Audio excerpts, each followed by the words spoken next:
This is Tim. And Mulele. And this is Critiquing Comics.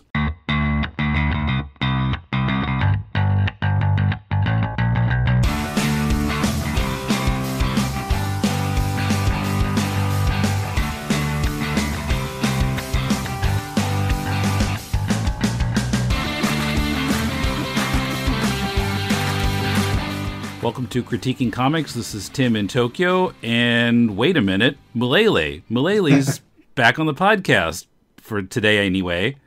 Hello, everybody. Just couldn't stay away, huh? Nope. Not hardly. Actually, when you stepped back from podcasting, you said if a comic came in that I thought you'd be a good one to look at, I should look you up. So I decided to try out the Bat Phone and see if it works. Oh, it works, and thank you. This one was a nice surprise. Yeah. Well, before we get started on that, how is your resolution going to focus on the comics? It's going slowly. University stuff, university work that I do is winding down for the year, and I've got a little bit of time, but I'm kind of coming to an understanding of my creative drive and the work that I need to do versus the work that I have been doing. They're not so different, but at the same time, the focus has shifted just a bit. So instead of trying to rabbit punch my way through several different projects, I'll be a little more focused on one or two things at a time. And try to get some distribution for a change. Yeah. Rather than just putting it out on my own. Yeah, that would be nice. Yeah. Okay, so we got an email from Rachelle Meyer, who drew the story Phone Home in Chad in Amsterdam #4. That's the one where he's talking with his mom on the phone. She's in Ohio and he's in the Netherlands. So Rachelle writes, "Nice hearing your voices again. I subscribed to your podcast after you interviewed Chad. I'm the artist for the third story in issue 4 of Chad in Amsterdam, Phone Home. I was hoping to hear your thoughts about the art on that story, but you veered off in another direction. Ah, well, here's another opportunity. While working on Chad's comic early this year, I started thinking about my own stories and got inspired to write some autobio mini-comics of my own. I made the first one available to anyone who subscribes to my mailing list through October 31st, as well as current subscribers and previous Kickstarter backers. Now, this short comic, is about backmasking, which is the idea, the allegation that some rock songs contain satanic messages being played backwards. And regarding that, she said she'd had two kinds of reactions to that part of the story. It was either people who were incredulous that there was something like that could really come up in a school, and those were mostly Europeans, and people who had their own wacky childhood stories, and that was mostly Americans. And then I told her my own wacky childhood story. So what was your story? Well, so this was, I was at Lutheran church camp. I used to go every summer in high school for a week. And this was actually, I had already graduated from high school. This was the last year I was eligible to go to the camp between going to high school and going to college. And there was this guy who had, a couple years before, he had worked in the camp kitchen, and he was this real metalhead. And so he comes back, I don't know what he was doing there, and he said he was going to give a presentation about rock music. And I don't think anybody else, including the camp administration, knew what he was really going to talk about. And it turns out he's talking about all this backmasking and, satanic stuff in music and getting a lot of facts wrong, calling Pink Floyd him and stuff like that. But he had discovered, quote unquote, that there were all these satanic messages in the music that he bought. So he threw out all his records. All his LPs went in the garbage. And I think most of us in the audience were just thinking we would have liked him to give us his albums. Because I don't think anybody bought it. Yeah. Anyway, so this happened to me at camp. It happened to Rachelle at her Catholic school in Texas. Where at that time, the only options she saw for her future were to be either a singing star like Olivia Newton-John or to become a nun. Now, I'm not sure how old Rachelle is, but if she knows ONJ as being a country western pop singer, as she says, she must be about my age, because ONJ dropped the country western by before the 70s were over. Yeah, so then I'm sorry. Who is that now? Olivia Newton-John? All I know is Grease and Xanadu. Uh-huh. And that was all pop music. Right. So, but before... the country western stuff, I have no idea. Yeah, before Grease... Well, it was... So, geez, okay, off on Olivia Newton-John kick here. So when Olivia Newton-John started in the UK, she was doing pop. And then when she tried to break into the US, for some reason, I believe, her management thought that it would be best for her to target the country market. So from about 1974 to 77 or 8, she was mainly doing country music. Although it was crossing over to the pop charts, like Have You Never Been Mellow and stuff like that. Right. But then after Grease in 78, then she pretty much dropped the country. So, yeah. Okay. Well, I'll wait till you get to it before I make the comment. But yeah, I got it. I understand Olivia Newton-John now. Okay, good. Right, so a mysterious stranger in a cowboy hat, that she calls him a mysterious stranger, comes to the school one day to speak about backmasking, which he called a sneaky way the devil could creep into our brains. And Rachelle puts in this really hilarious 3-panel strip of where a boy goes to a record shop and he's listening to an LP and it turns his brain to mush. He's just got these little twirly things in his eyes. Well, in the first panel, you see like this little demon doing something to the record. And she's worried about her brother because she knows he listens to rock music. And the guy at school had played Stairway to Heaven as an example of a dangerous song. And she had heard that before. So she goes into her brother's bedroom and she sees his Dio LP, which is called The Holy Diver, which is also the title of this story. That's an album from 1983. And so she leaves a note on the LP saying she's afraid that that this could be a bad influence on him, or that there were satanic messages in it. And yet the cover of the album shows this chained up priest who's like flailing in the water, and this huge demon is watching over him. And when she sees this album cover, she's imagining herself in the water, although she's shooting a basketball, which I thought was kind of interesting. So by the time her brother gets home and sees the message, she's feeling kind of, she says, sheepish about it by then. And he just says, thanks for looking out for me.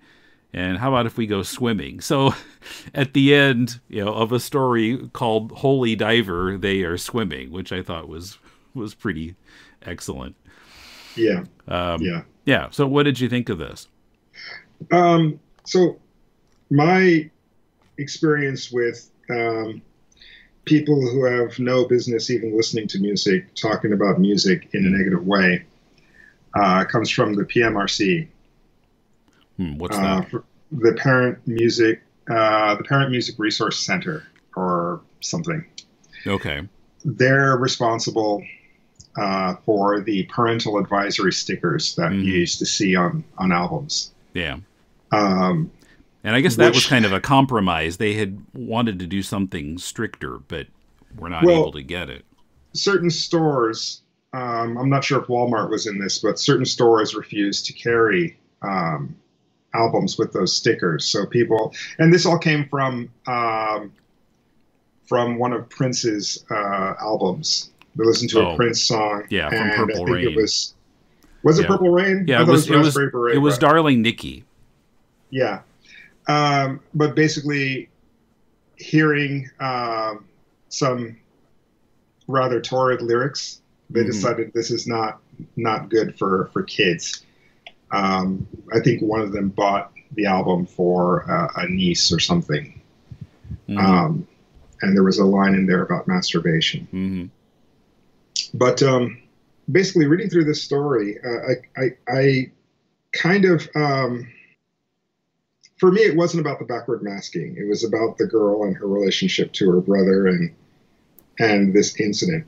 Now, here she is, kind of very naive and very much into her church, and very much a good girl. But the idea that she's got to go somewhere between Olivia Newton-John and a nun. Yeah, I don't know why those are only options. Yeah, and didn't Olivia Newton-John have that song "Let's Get Physical," which is basically about her fucking. Yeah. So, I mean, I'm assuming it's out of wedlock sex, not righteous for procreation sex. Yeah, and that song came out before this Dio album came out, so it must have been around by the time of the story. Yeah, and so actually I didn't really know about the Dio album, so I looked it up on YouTube and listened to it for a bit, and man, that is some well-written, well-crafted music. I'm not a Dio fan, and I probably won't be a Dio fan from here, but kind of listening to the album, he had some things to say, and I thought they were actually kind of interesting. Yeah, I listened to the title track also on YouTube. Yeah, but in the comments of the YouTube thing, there was someone who said, "Look, Holy Diver is about priests who would go out into the world to do the church's dirty work." And I don't know if that's exactly what Rachel meant. Rachelle. I think it's Rachelle, two L's. Yeah, I'm not sure that that's what Rachelle meant, but could be.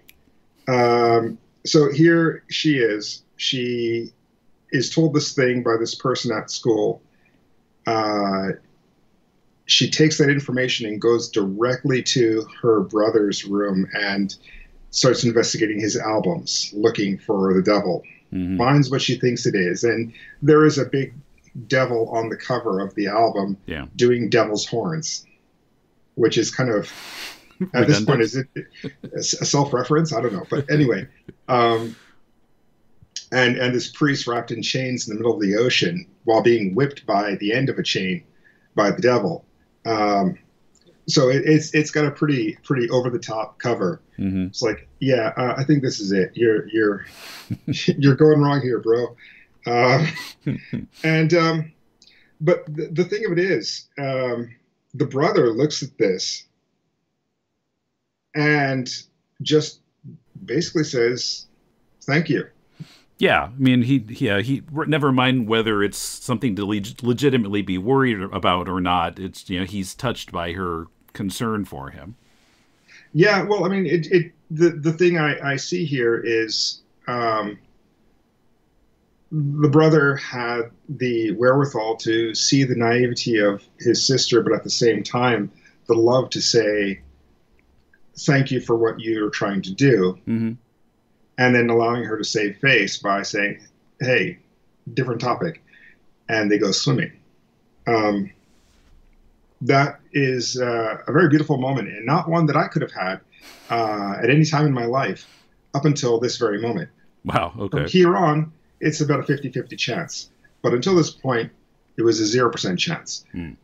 I would be screaming at the person, "How dare you go into my room, fucking touching my records," and I would not have shown the love and care that her brother did. And I think Hmm. that was a really, really tender moment. But also, as a storyteller, the fact that she looks back at this moment and tells a point of naivety that she had as a little girl, but also, and if I'm wrong, please correct me, Rachelle, but it seems that she maybe has moved on from a lot of the teachings of that church, and but does not look back at them with any kind of disdain as much as just kind of like, okay, that was cute at that time, but it's not exactly who I am now. At least that's what I felt. Yeah. Yeah. Um, but the last thing I would comment on is the artwork. Right. Well, Um, we neglected to comment on her artwork in Chad's comic, so yeah, we need to say something about it now. yeah, well, actually, commenting on the artwork in Chad's comic and the artwork here, um, the the artwork is very loose, both in Chad's and here. The composition in this book is excellent. I really like some of the composition and some of the tricks that she uses to tell the story. For example, on page 7, or I should say it's a 2-page spread, but page spread 7, Hmm. where she shows the cowboy doing the backmasking, and so there's the turntable, and then there's the cowboy, no panel border, which kind of gives me a feeling of a very quick cut or even a simultaneous kind of thing. We see the Hmm. detail first, and then we see the cowboy second. It's Hmm. usually reversed. We see the faraway shot, then the close up. But she reverses it and then turns the next 3 panels into a dialogue box where he's explaining that a boy walks into a store where the devil's been doing some dirty, picks up a Pink Floyd, and gets turned into whatever. And A satanic zombie. yeah, to be honest, the the um, the 2-page spread doesn't actually need any words. It is that well done. Hmm. True. But I would say this entire story is quite subtle in how it approaches everything. A lot of the comics that we read or have read on this podcast have been very bombastic, Hmm. uh, if not confounding. But the this one is quite subtle and quite deft at its storytelling. Hmm. The artwork is kind of loose in its render, and I thought that was totally fine. Um, I like the layout of it, and I like the uh, what would you call it? The dimensions of the book. It seems to be kind of a Yeah. It's a cinemascope style book. yeah. Yeah. It's a landscape Yeah, orientation. Hmm. yeah. I think because I'm looking at double spreads on an iPad, it's incredibly like stretched out because it's a double page spread. Yeah. It's Uh, like looking at newspaper comic strips. yeah, yeah, nearly. But all of this is quite well done. There's a lot of thought that went into the making of this comic. Hmm. The rendering, however, is a little bit simple for my taste. But specifically, I want to point out that's my taste. And if you've seen my artwork, I go kind of over the top with detail sometimes. Even I get sick of it. It's like, do I really need to render the thumbnails of people in the background of this picture? No, that's just me. So I think what I would like to see, and only if the story actually needs it, is a larger canvas for her to draw on. Um, and so there will be. I don't think she should change her inking style or change her style of rendering. But if there were a larger canvas and everything else stayed the same, I would expect that there would be just more added to the illustration. Do you get what I'm saying? So like a larger page size and not so kind of not so landscape, more square or Yeah, portrait or yeah, but also because the comic itself here it seems to have one, two, or three panels per page. It kind of feels like it was drawn at a small size. So if for example she was drawing an A4 size, which is a standard international sheet of paper for most business, then I would like to see her draw at A3 size, which is double double A4. the size double the size of A4. Yeah, so twice as much real estate. She can produce twice as much work on the page, and I would like to see something more like that because the artwork in the Amsterdam. Hold on a second, let me pull it up. Yeah, in Amsterdam #4. Yeah, so the work in that is kind of a larger real estate size, but to be honest, for me, the cross hatching here is less effective than the gray tones in the comic that we're reviewing today. And the cross hatching seems a little bit rougher, and so some things that should be subtle are suddenly not subtle, and everything seems to shout, fight for space or fight for attention.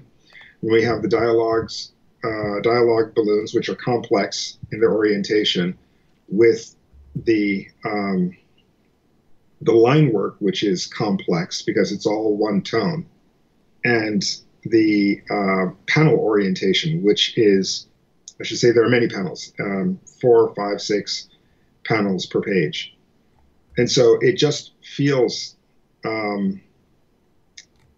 like there's a lot going on in the Chad book, and I think this story would have benefited from gray tones that were in the comic today, Holy Diver. So you're saying that the Chad story should have had gray tones also? Yeah, it would have softened up some of it and would have given the eye somewhere to rest between the panel work, which is good by itself, but because of the word balloons and the dialogue within seem to fight for attention a bit. So just in that sense, gray tones would have helped this one in having it be just a smoother read. Yeah, I can see that. Yeah, this story, Holy Diver, it looks like, what did she use? Like almost like a gray magic marker, kind of, or maybe a pencil. I'm not sure what she used to shade in stuff. Yeah, I don't know either, but it does have a kind of a marker feel to it. But the rendering is actually quite nice. She pays attention to what should be light gray versus dark gray versus black, and it all works. Yeah. So, yeah, I actually quite like this book, and I do look forward to seeing some of her other work in the Nonsense series. By the way, the word nonsense kind of is what makes me feel that she doesn't have a lot of animosity towards the church, but she has moved on. Well, and when I first saw that this story was going to be about backmasking, I was expecting it to be a little bit more like, can you believe this BS type of feel, but it wasn't at all.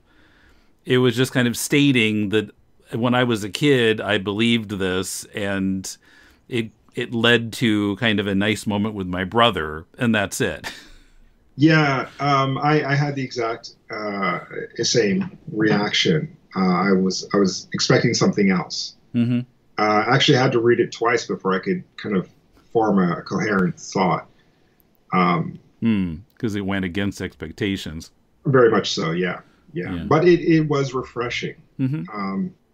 So her perspective, her voice, very much needed in the community. So please do more. Yeah, for sure. And yeah, I can see what you mean about having a bigger page to draw on, because it doesn't look like she. I mean, I'm imagining that this would be printed like, I don't know, 4 inches across and 2 inches high or something. Yeah. And she doesn't look like she drew it much bigger than that. So, yeah, if she started out with a larger page and shrunk it down, it might have a little bit better feel. Although it's nice the way it is too. But actually, that is the thing. I wasn't thinking of a bigger field and then shrinking it down. I was just thinking a bigger page at the printed level. But yeah, that is also a point. Draw bigger and shrink it down smaller. Just to pack in a little bit more detail, or to get a finer line. Yeah. Not saying that the art style itself should change, just the amount of detail per page. Yeah, I do like it though. I do like it.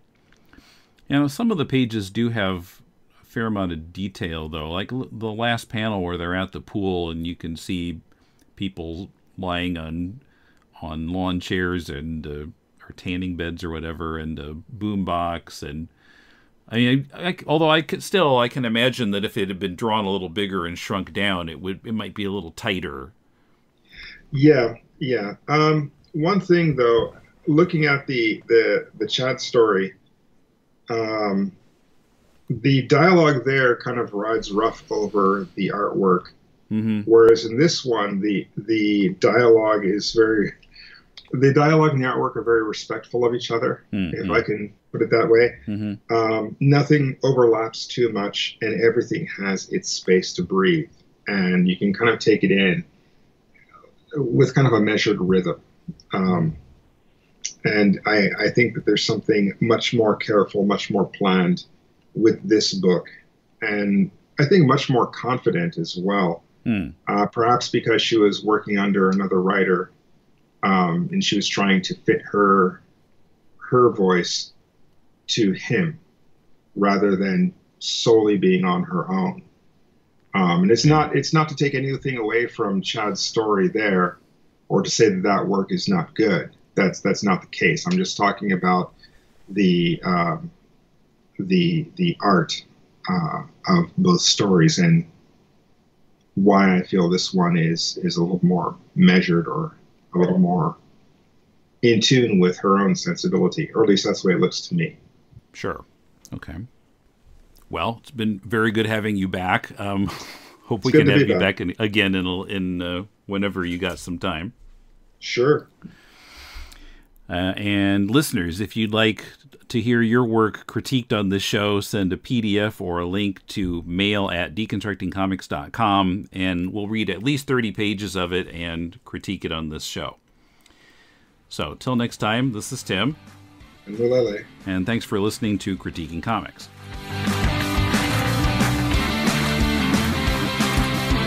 Next Wednesday on The Law of Equivalent Exchange, Patrick and I discuss Fullmetal Alchemist Chapter 5. See you then.